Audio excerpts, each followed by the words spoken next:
Good morning student. आज हम नया चैप्टर स्टार्ट करने जा रहे हैं जिसमें आपकी क्षेत्रफल, आयतन, धारिता की संकल्पना तो इसमें परिमाप भी है, उस पर भी चर्चा करेंगे। यानी परिमाप, क्षेत्रफल, आयतन और धारिता की संकल्पना। परिमाप क्या है, क्षेत्रफल क्या है, धारिता क्या है, आयतन क्या है, इन सब। ठीक है, पहले थोड़ा सा जनरल जान लेते हैं।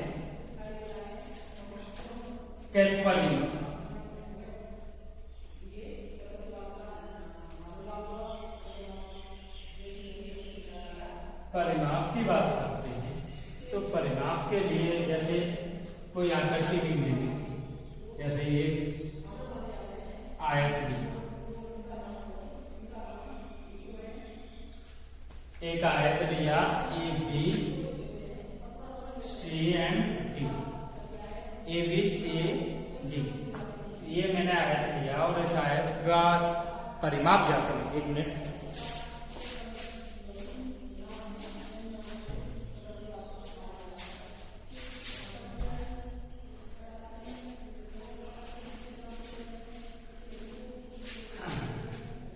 ए बी सी डी यानी परिमाप ज्ञात करने के लिए, यानी परिमाप जो है इसकी दूरी है, इसके चारों तरफ की दूरी, यानी भुजा उसकी चारों भुजाओं का यानी ये दूरी, ये दूरी, ये दूरी, ये, इन चारों भुजाओं के योग को परिमाप।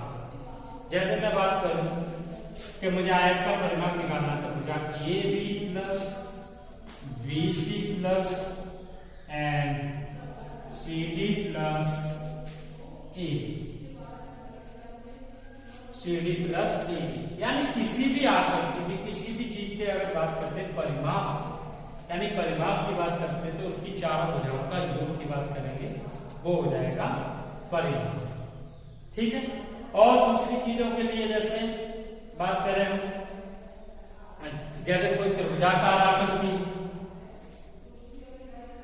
ए बी सी, इसके भी, इसका भी अगर परिमाप ज्ञात करना है तो A B plus B C plus E C, ये तीनों भुजाओं का योग इसका परिमाप हो जाएगा।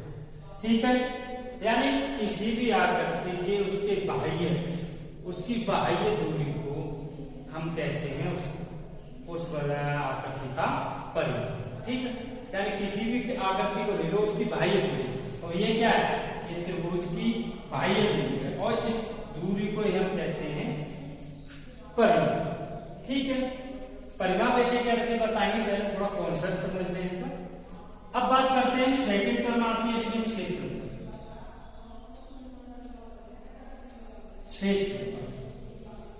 अब ये देखिए, परिमाप तो हो गया ये यानी बाह्य दूरी, क्षेत्रफल यानी उस आकृति के द्वारा कितना क्षेत्र घेरा जा रहा है, यानी उस आकृति के द्वारा कितना क्षेत्र घेरा जा रहा है उसको बोलेंगे हम उस आकृति का क्षेत्रफल। यानी मैं बात करूं इसकी तो ये जो क्षेत्र है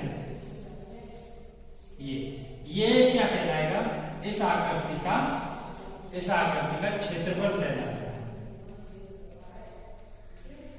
क्षेत्रफल यानी त्रिभुज की तीनों भुजाओं के द्वारा जितना क्षेत्र घेरा जाता है, जितना क्षेत्र, ये जब भुजाओं के अंतर्गत जितना क्षेत्र आता है, ये वाला जो क्षेत्र आता है उसे ही हम क्षेत्रफल कहते हैं। जैसे चतुर्भुज की बात करें तो चतुर्भुज का भी ये जो एरिया है, ये चतुर्भुज का क्या हो जाएगा, ये चतुर्भुज के लिए उसका क्षेत्रफल हो जाएगा। ठीक है, यानी किसी भी आकृति के द्वारा कितना क्षेत्र घेरा जा रहा है उस क्षेत्र को ही उस आकृति का क्षेत्रफल कहते हैं। ठीक है, और परिमाप की बात करें तो किसी भी आकृति की बाह्य दूरी, किसी भी आकृति की बाह्य दूरी उस आकृति का क्षेत्रफल कहते हैं। जैसे हम किसी भी आकृति के क्षेत्र में, जैसे हम रूम के फर्श का क्षेत्रफल ज्ञात करते हैं, रूम के यानी कमरे के फर्श का क्षेत्रफल ज्ञात करते हैं, तो कमरे के फर्श का क्षेत्रफल ज्ञात करने के लिए हमें कमरे के फर्श की चारों ये कहेंगे चारों ओर की जो फर्श की चारों भुजाएं हैं उसकी चारों भुजाओं की का दूरी का योग कर देंगे, लंबाई चौड़ाई का योग कर देंगे, तो उससे हमें कमरे का परिमाप प्राप्त हो जाएगा। और उसके अंतर्गत जितना क्षेत्र घिरा हुआ है बस कितने बीच को घेरे हुए है वो उसका क्षेत्रफल हो जाएगा। क्लियर? अब बात करते हैं आयतन। अब आयतन क्या होता है कि आयतन के लिए ये त्रिविमीय आकृति में होता है आयतन। त्रिविमीय आकृति है ये, जैसे ये कैसी दो विमीय आकृति, जैसे ये क्या है दो विमीय, यानी एक बिंदु पर सिर्फ दो भुजाएं मिलती है। अगर यहाँ तीन भुजाएं जुड़ने लग जाए तो वो कैसी आकृति हो जाएगी? त्रिविमीय। जैसे ये तो कैसे होगी? दो विमीय। और त्रिविमीय की बात करते हैं तो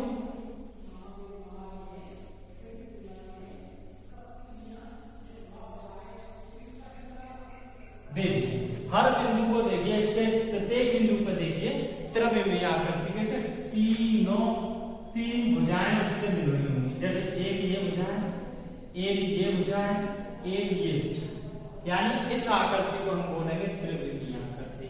जैसे आपके ये चौक का डिब्बा है, अब ये चौक के डिब्बे को हम क्या कहेंगे? त्रिविमीय आकृति कहेंगे। ठीक है, डस्टर है, विभिन्न प्रकार की चीजें, बक्से वगैरह, ये सब कैसे त्रिविमीय आकृति के अंतर्गत आते हैं। ठीक है, यानी घन घनाभ जो आते हैं इसके अंतर्गत घन घनाभ बेलन संतु ये सब त्रिविमीय आकृति है। अब आयतन निकालने के लिए क्या होता है कि आयतन निकालने के लिए यानी उसमें बात करेंगे आयतन के लिए लंबाई गुणा चौड़ाई गुणा ऊंचाई। जैसे मैं बात करूं, अब इसका क्षेत्रफल निकालने के लिए बात करते हैं। इसके घेरे हुए क्षेत्रफल को ज्ञात करने के लिए, जैसे मुझे परिमाप आयत का परिमाप वो क्षेत्रफल निकालना है। आयत का क्षेत्रफल क्या होता है? लंबाई गुणा चौड़ाई n इंटू बी। ऐसे ही अगर मुझे आयतन यानी उस ट्यूब का निकालना है, आयतन निकालना है, तो फिर क्या करूंगा मैं? उसमें n into B into H, यानी लंबाई गुणा चौड़ाई गुणा ऊंचाई के द्वारा आयतन निकाल सकते हैं। यानी उस लंबाई गुणा लंबाई चौड़ाई ऊंचाई द्वारा कितना क्षेत्र घेरा जा रहा है उसे बोलते हैं हम आयतन। ठीक है, अब बात आती है धारिता। धारिता और आयतन लगभग सेम ही है, कंफ्यूज होते हैं थोड़े से, पर इसमें क्या होता है कि धारिता का हमेशा लीटर में, इसकी जो इकाई होती है हमेशा लीटर होती है धारिता की। और धारिता यानी बात करते धारिता, जैसा नाम है किसी भी वस्तु के, जैसे किसी भी वस्तु को, जैसे कोई डिब्बा है उसमें कितना वस्तु आ सकती है, उसकी धारण करने की क्षमता कितनी है, उसको बोलते हैं हम धारिता। जैसे 1 लीटर है, 1 लीटर दूध, 1 लीटर में कितना पानी या कितना दूध आ सकता है, उसके जो जितनी मात्रा को धारण कर सकता है उस धारण करने वाली मात्रा, उसकी कैपेसिटी को ही हम धारिता कहते हैं। और धारिता का मात्रक हमेशा लीटर होता है। ठीक, ऐसे ही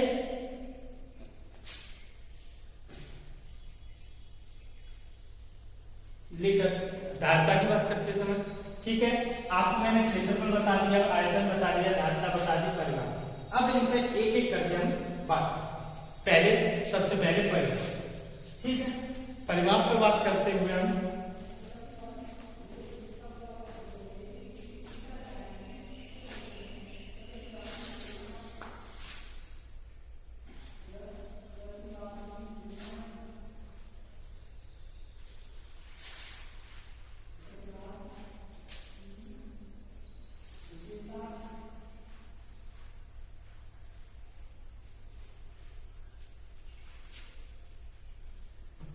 परिमाप की बात करते हैं। तो परिमाप के लिए जैसे मैंने अभी आपको बताया, जैसे त्रिभुज का परिमाप, त्रिभुज का परिमाप बराबर त्रिभुज की तीनों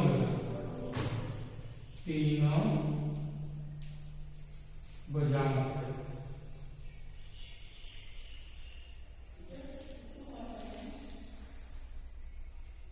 एक लाइन में याद रखना है। अगर जैसे परिमाप ज्ञात करना। कोई सा भी त्रिभुज हो, चाहे समकोण त्रिभुज हो, विषमबाहु त्रिभुज हो, समबाहु त्रिभुज हो, अधिकोण त्रिभुज हो, कैसी भी किसी भी प्रकार का त्रिभुज सही, उसकी तीनों भुजाओं का योग कर देंगे तो हमें उसका क्या प्राप्त हो जाएगा, परिमाप प्राप्त हो जाएगा। जैसे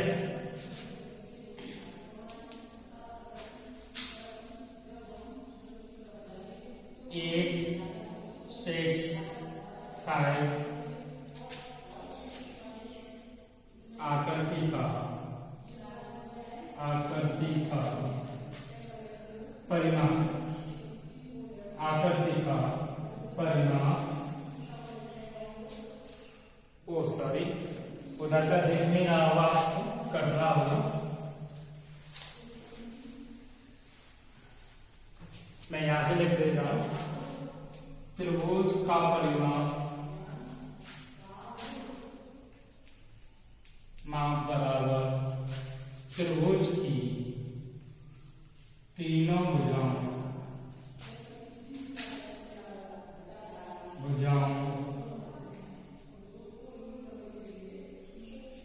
का योग, तीनों भुजाओं का योग। यानी जैसे कोई त्रिभुज है, एग्जाम्पल ले लिया मैंने, त्रिभुज ABC, ठीक है, एग्जाम्पल ले लिया उसके 8, 6, 5 दी गई आकृति का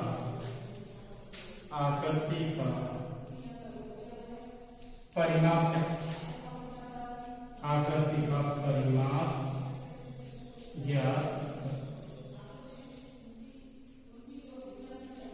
यानी दी गई आकृति का परिमाप ज्ञात करना है। तो बस परिमाप बराबर हल करते हैं, यहां से परिमाप बराबर होगा इसका AB plus BC plus AC, ठीक है, यानी ये भुजा का योग। तो AB बराबर कितना है 6, BC बराबर है 5 और AC बराबर है 8।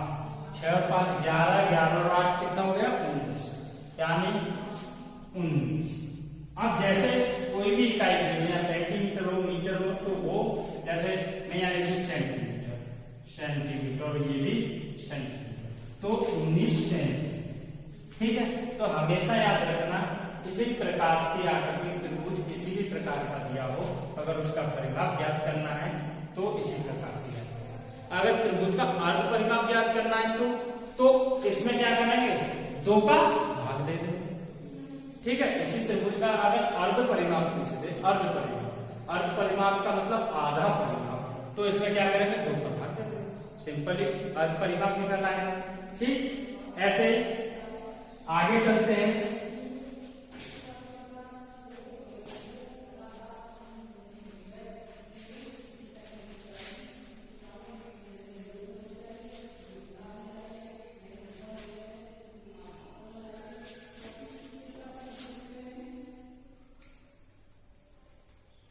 आयत का परिमाप,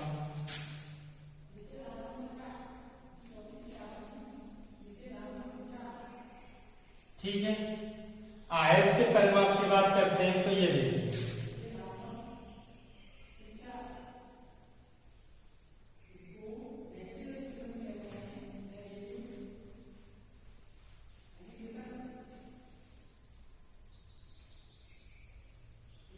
ठीक है, यानी आयत का परिमाप A, B, C and D।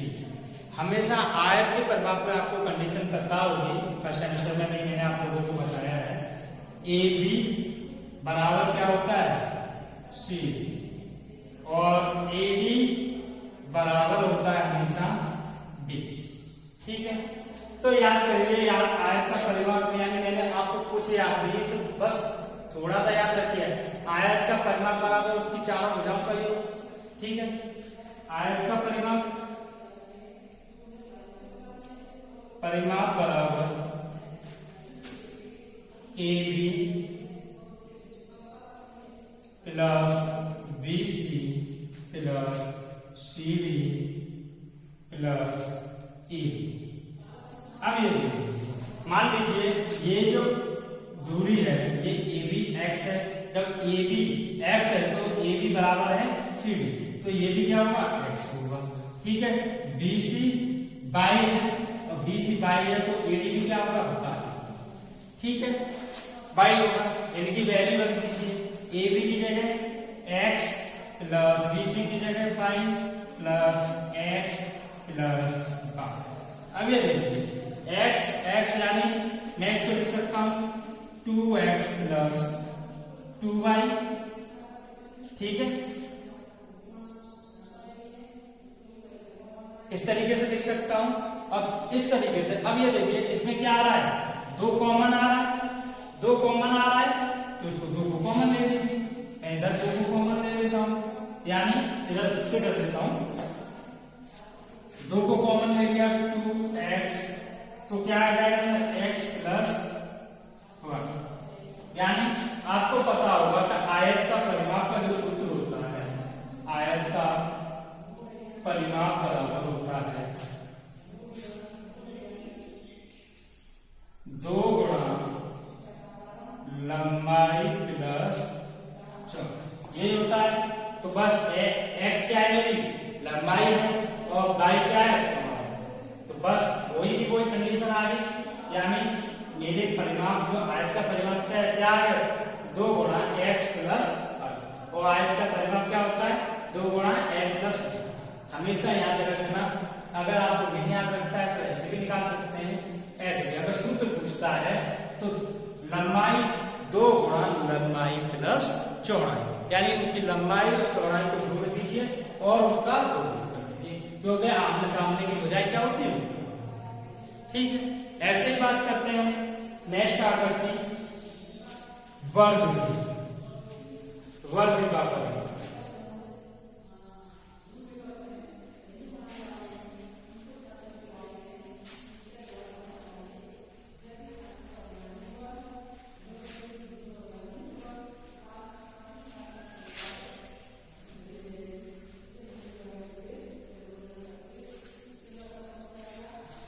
वर्ग के परिमाप की बात करते हैं।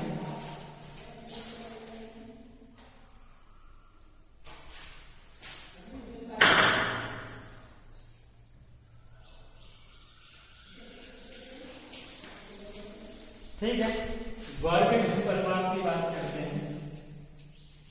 वर्ग का परिमाप,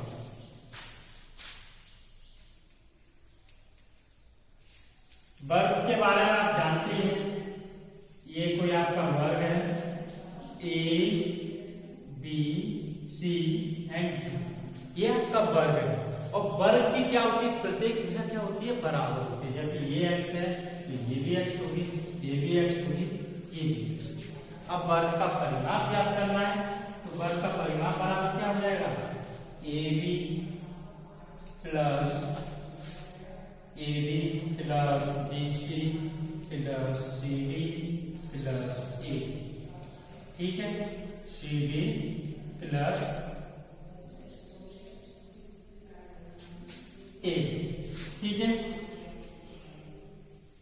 अब ये देखिए ए बी बराबर कितना एक्स प्लस बी सी बराबर भी एक्स प्लस सी डी बराबर भी एक्स और प्लस ए बी बराबर, तो एक्स एक्स कितने हो गए 4x। ठीक, इसीलिए वर्ग का जो परिमाप का फॉर्मूला होता है, वर्ग का परिमाप बराबर होता है, परिमाप बराबर होता है 4 गुणा भुजा, 4 गुणा भुजा, यानी ये क्या होता है आपके वर्ग का परिमाप होगा 4 गुणा भुजा। क्योंकि आपने निकाल के भी देखा कि 4x मान लिया, x मानने से कितना हो गया 4x, और x क्या है मेरी भुजाओं की माप, और भुजाओं की माप इसलिए कोई भी वर्ग का परिमाप पूछे उसकी भुजाओं को 4 से गुणा कर देंगे तो उसका परिमाप ज्ञात हो। अब जैसे इनसे संबंधित कुछ क्वेश्चन करते हैं, एक एक क्वेश्चन कर लेते हैं।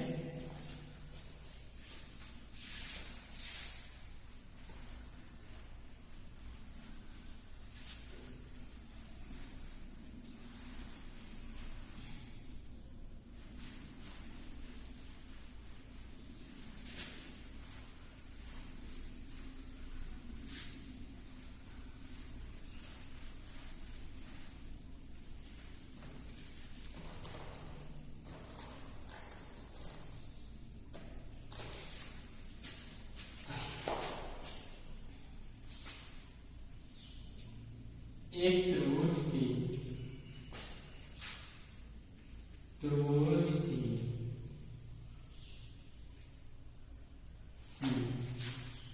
भुजाओं की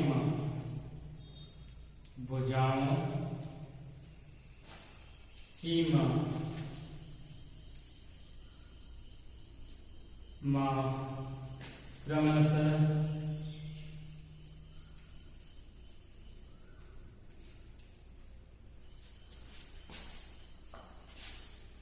10 सेंटीमीटर,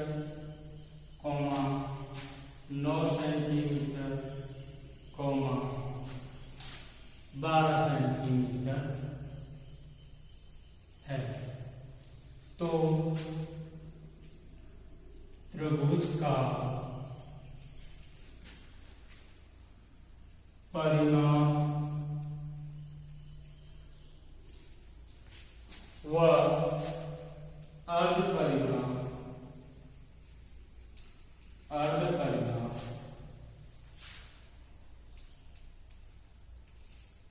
ज्ञात करो। ठीक है, यानी परिमाप और अर्ध परिमाप ज्ञात करो। इसलिए हल करते हैं यहाँ से। त्रिभुज का परिमाप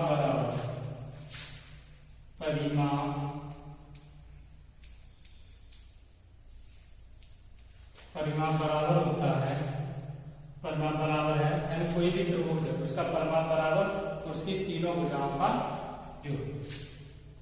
त्रिभुज की तीनों भुजाओं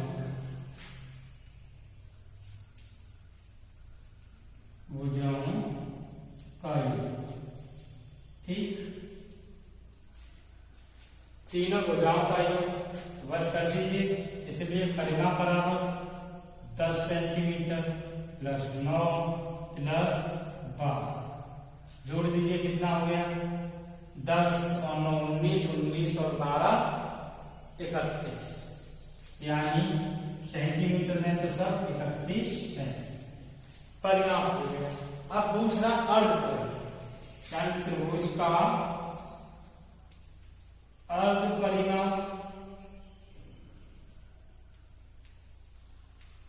परिमाप बराबर,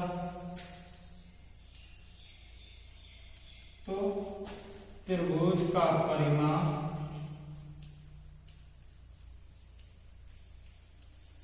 बट्टे 2, आधा कर दीजिए। अर्ध परिमाप कितना हो जाएगा? 31 भागे 2। परिमाप कितना है मेरे पास? 31। 2 से काटता हूं, 2 एकम 2, 2 पंजे 10 और 2 पंजे 10, 15.5 सेंटीमीटर। नोट कर लीजिए इसको।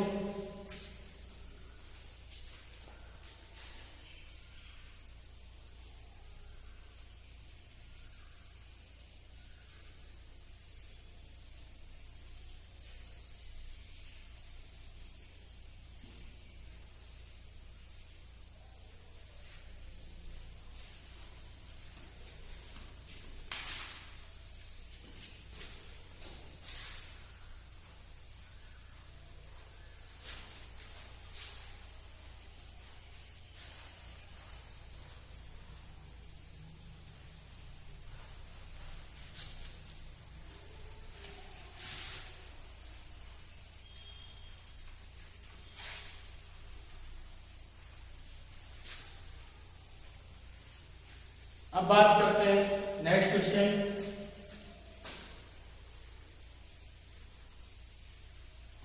एक आयत की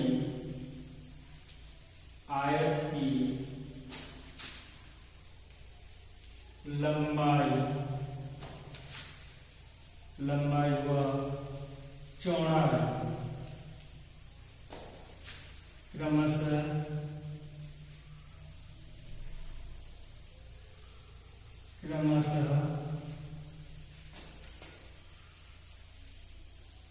20 सेंटीमीटर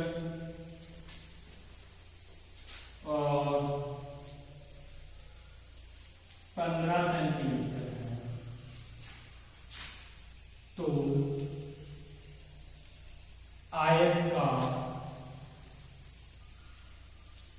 परिमाप, तो आयत का परिमाप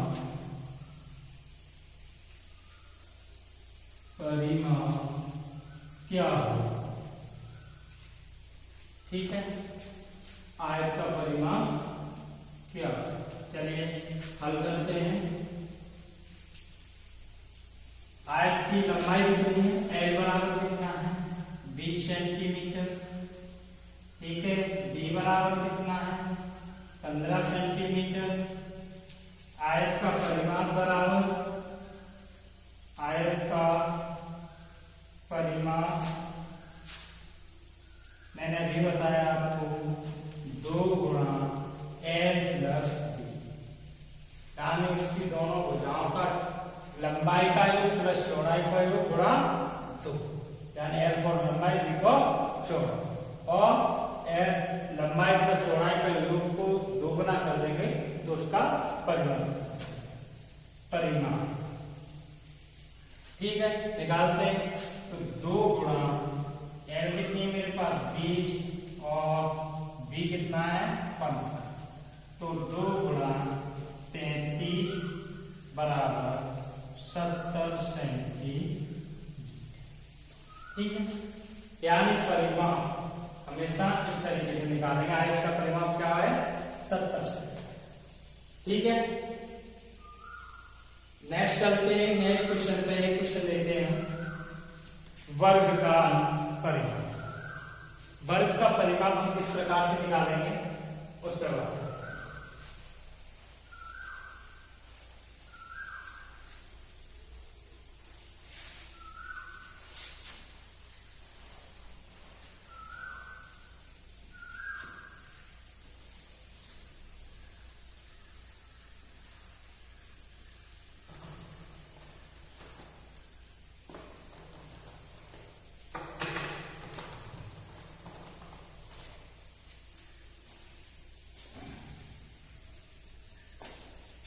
ये क्वेश्चन लेते हैं, वर्ग की एक भुजा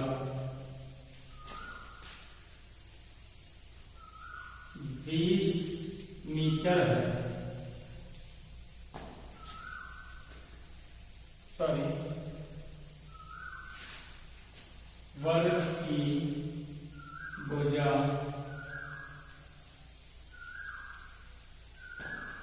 20 मीटर है, तो वर्ग का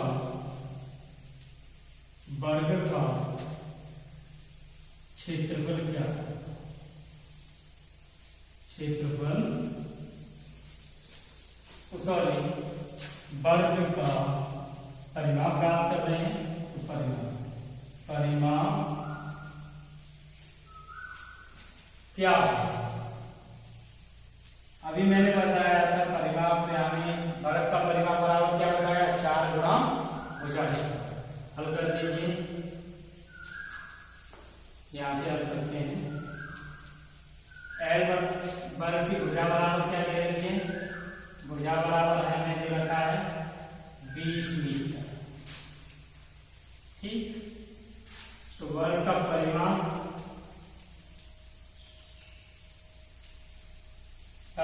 बराबर होता है 4 गुणा भुजा, सॉरी 4 गुणा भुजा।